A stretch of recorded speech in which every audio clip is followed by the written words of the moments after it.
The Browns' free agency moves are happening fast, and now it's time to break them down, what's working, what's questionable, and what these decisions say about Cleveland's approach heading into the draft and beyond. The biggest contracts, the most surprising moves, and the puzzles, it's all on the table. I'm going to break it down for you, so hit that like button and let me know what you think of Andrew Berry in the comments below. Do you approve of his decisions? Let me know in the comments. Let's start with the biggest deal so far, Maliek Collins. A 2-year, $20 million contract to replace Dalvin Tomlinson. Now, if you're scratching your head over this, you're not alone.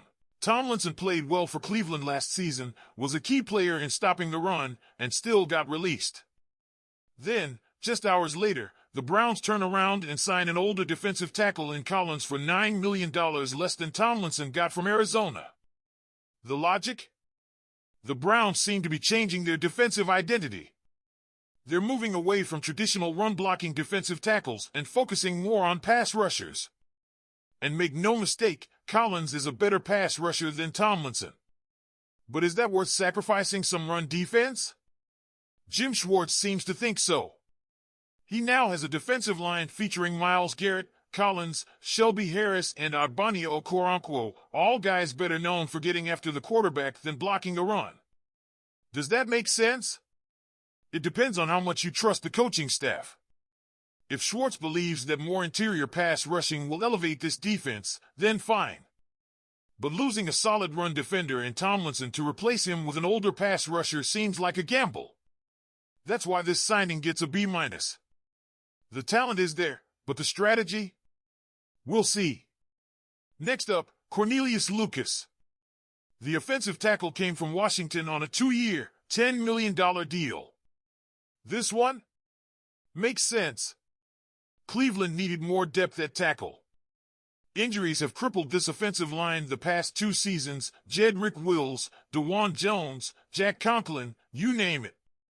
Lucas is a veteran who can slot into any tackle position and keep the offense afloat if injuries strike again. At $5 million a year? That's a solid value. And if Lucas ends up starting at left tackle, he could be an upgrade over Wills. That's a big if, but either way, it's a quality signing. I'm giving this one a B. It's not flashy, but it's necessary. And now for the most controversial move, Kenny Pickett. Yes, Cleveland did trade the former Steelers quarterback. And let's just say, it didn't go over well. The trade itself wasn't expensive. Cleveland traded Dorian Thompson-Robinson, who wasn't in the team's long-term plans, and gave up a 5th-round pick.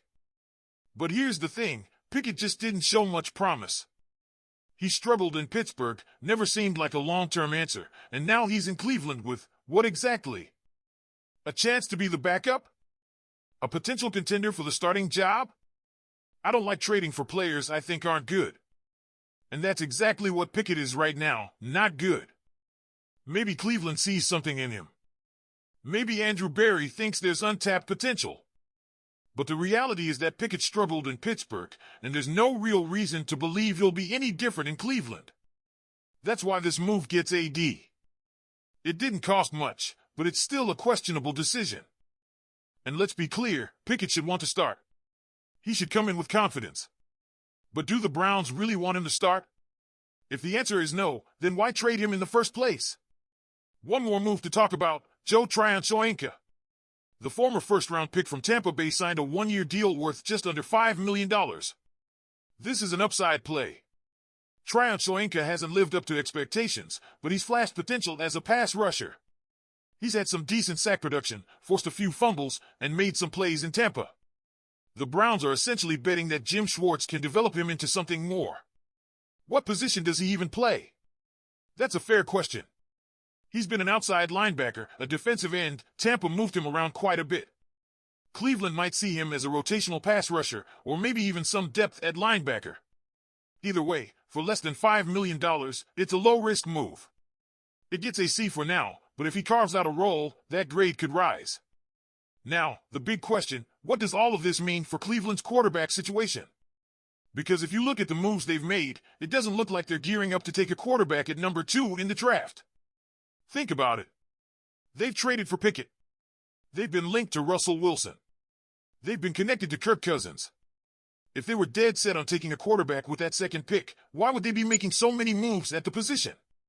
That's why I think they're keeping their options open.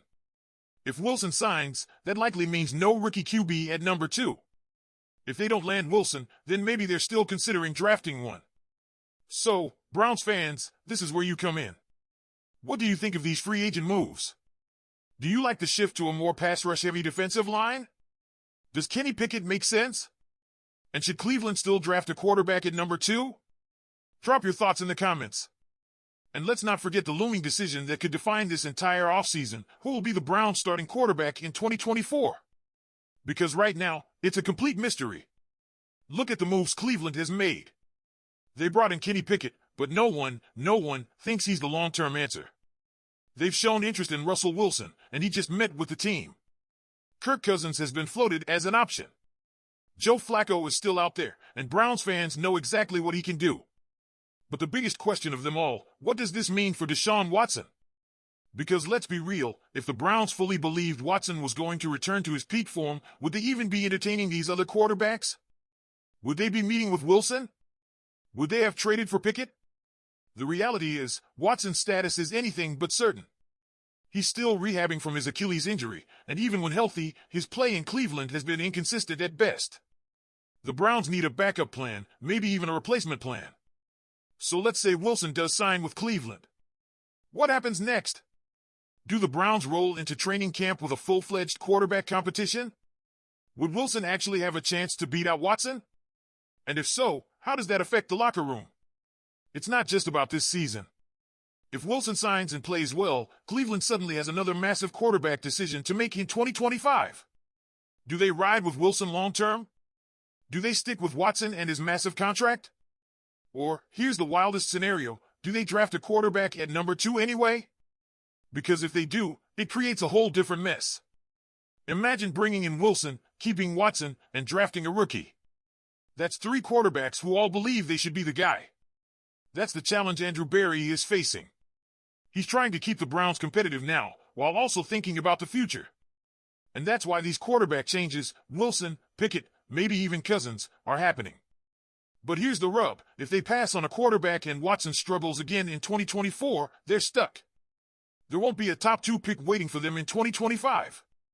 This is a rare opportunity to land a franchise QB, but are they willing to take that risk? Should Cleveland sign Russell Wilson? Should they still draft a quarterback at number 2?